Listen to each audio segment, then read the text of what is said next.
Welcome to another edition of Super Low Rent Sports Talk Theater live from the RBC Center today. Chris, we look like a couple of at a party. That's okay, because we've got some party juice here now that the Raleigh pod is all finished and North Carolina is moving on to Charlotte. It's not really water. We just have to put everything we drink in this cup. Otherwise, we're not allowed to stand where we're at.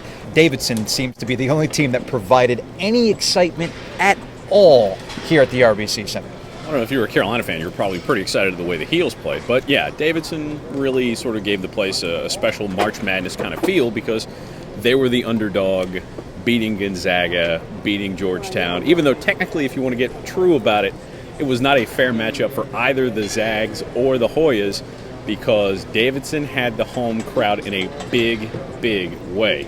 Georgetown's got to be loving life. First and foremost, they're in North Carolina where Davidson's going to be the clear favorite from the state. Number two, if you looked at the stands, it was entirely Carolina blue. And you eliminated North Carolina last year? You think Tar Heel fans would want a little something against the Georgetown Hoyas? Just a little bit. So congratulations.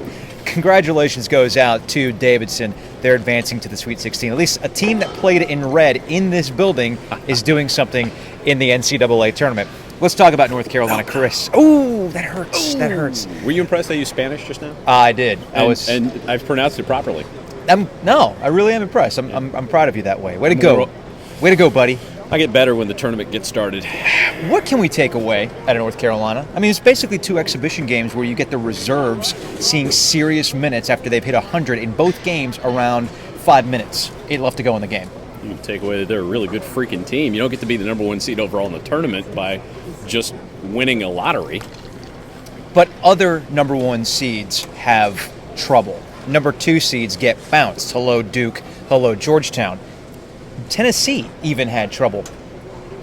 North Carolina just had the foot on the neck, and they had no problems pressing it down both games. They played a 16 seed. They treated them like a 16 seed. They played a 9 seed. They treated them like a 16 seed as well. North Carolina, especially in this Arkansas game, they had the benefit of making early outside shots. Ty Lawson and Wayne Ellington were both hitting from outside early on in the game. That opened things up for the big men underneath. Deion Thompson played much, much better than he did at the ACC tournament. So did Alex Stevenson. And Tyler Hansbrough is Tyler Hansbrough. I'm kind of tired of talking about it right now, so I'm not going to belabor the point. Look, Carolina is a really, really good team. I think that's what you take out of this. They're going to Charlotte. They'll face Washington State next, which is a team that loves to slow things down. And if you're scoring in the 50s, Washington State's excited. No one else is, or should be at least, because bad offense is not fun to watch. Carolina, Chris, was so dominant that it allowed for other storylines to develop, like March Stash. Jack Wooten rocking that little pencil-thin thing that he had going on, that dirt squirrel. Jack Wooten's dirt squirrel was the topic of conversation, at least in our seats, because what are you going to do? Carolina's killing both of their opponents. You got to look for something to talk about, and Jack Wooten grew a little dirt squirrel. We're calling it the March Stash. Chris, let's break this down. Here is Jack in the locker room, shirt and tie, mind you, but still with that dirt squirrel.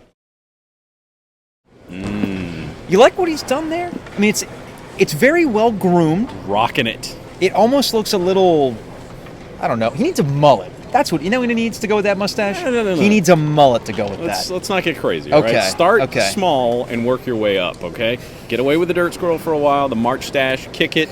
Then when people think, oh, that's all there is to you, grow the mullet, shock the world. That's the way it works. If North Carolina goes all the way, not that you can put Jack's numbers up in the rafters, but can we put like a mustache, you think? Can we get like a memorial mustache?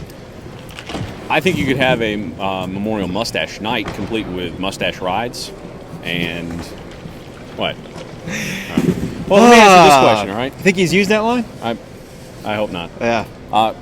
Better mustache, because we did see him here. Adam Morrison or Jack Wooten? Oh, Jack Wooten easily. I mean, I think, see, the problem with Morrison was he looks strung out. He looks like a carny. Wait. Weren't you on the cover of a video game?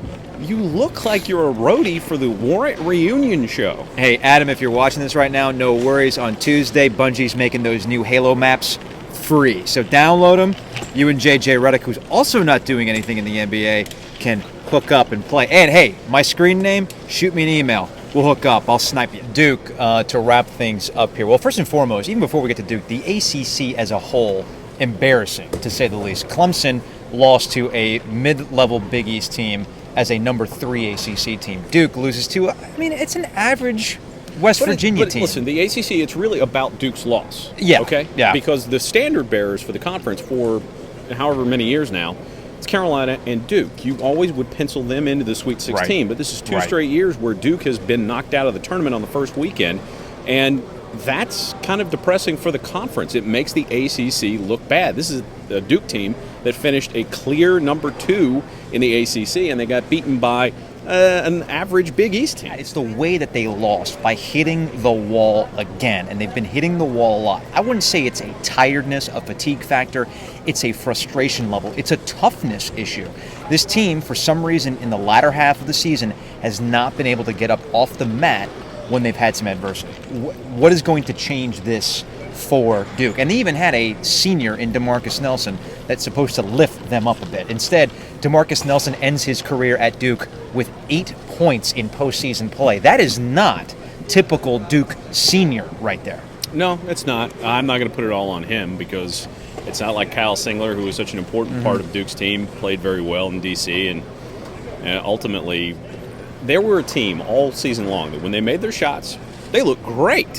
When they don't make their shots, they can lose to anybody, and that's what happened to them. They goes beyond shots, though. It should have lost to Belmont. It goes beyond shots. They did lose to West Virginia. It goes beyond shots. Defensively, this team has also been lax. It has not been the same defensively strong team that we saw create turnovers and get points off those turnovers. But I think that's because they're tired. I think it's because this team had hit a wall, and when they played Carolina in Chapel Hill, that's when Duke peaked. Since then, it's been a struggle. Remember, that's when Coach K said, this is who we are. We know who we are. Apparently, Duke is just a one-and-done kind of team for the NCAA tournament. Anyway, Chris, that's going to wrap things up here at the RBC Center, where for once we saw high-level basketball played on the Wolfpack's court. Sorry, guys.